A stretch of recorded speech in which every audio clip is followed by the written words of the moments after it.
It was a spring break to remember, but not for the reasons you may think. In 2015, Panama City Beach was thrust into the national spotlight. News Channel 7's Gretchen Kernbach reflects on spring break culture 5 years ago while speaking with those who saw it firsthand.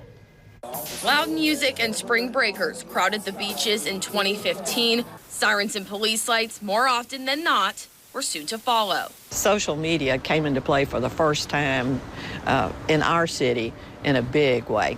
A quick search of Panama City Beach spring break 2015 portrays a fun time, but a short scroll down reads the reality. Headline after headline, PCB was thrust into the national spotlight, and not for good reason. To make the matter worse, social media spread the negative image nationwide. It was like, oh my gosh, please don't let this happen. And we were being broadcast nationally, and it was a bad image, and that's not what we wanted. Circulating on social media was a video of a gang rape.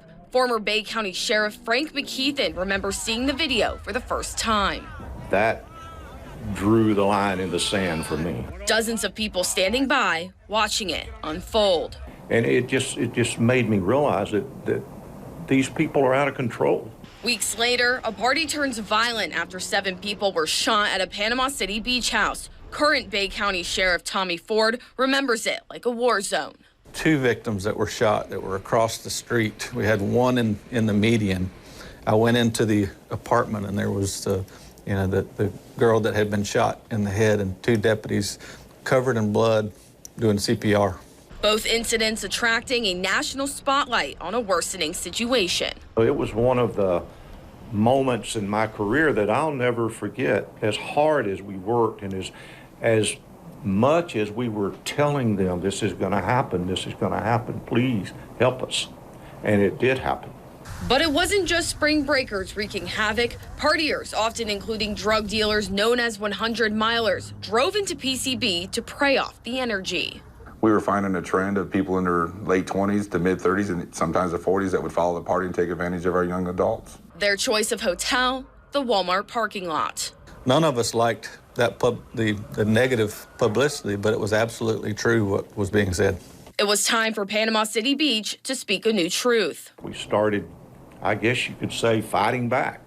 Starting in 2016, alcohol was banned on sandy beaches during March. This new law, combined with the end of alcohol sales at 2 a.m. and prohibiting parking in a closed business parking lot, was a step toward regaining control of the beach.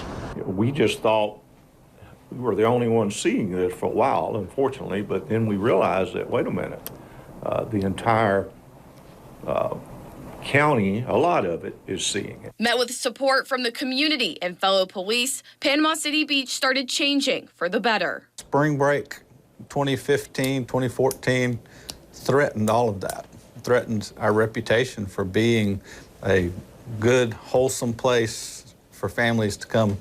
But a lot of the trends were dropping. They went from a lot of serious violent felony crimes to crimes that we can control because we could actually be more proactive policing. Today, police are now using what once destroyed the beach to build it up, posting reminders of the laws on online platforms like Facebook. We're constantly pushing the message out there what laws we're going to enforce, what the laws are here. 5 years ago, the beach was different. And today, it's transformed in the March and April timeframe in a very positive way. I think the future is so bright for Bay County in general and for the beach. In Panama City Beach, Gretchen Kernbach, News Channel 7.